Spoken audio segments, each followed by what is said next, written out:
যে কেন আসব না ভদ্র জনের শুভ কাজে? মাথা নিচু করে ঘুরব কেন লোক সমাজে?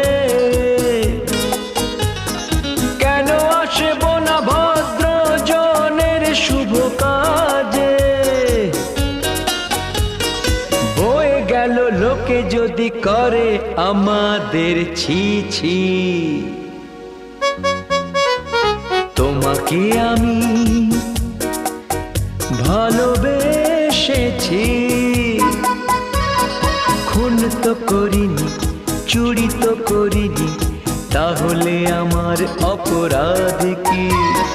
তোমাকে আমি ভালোবেসেছি। খুন তো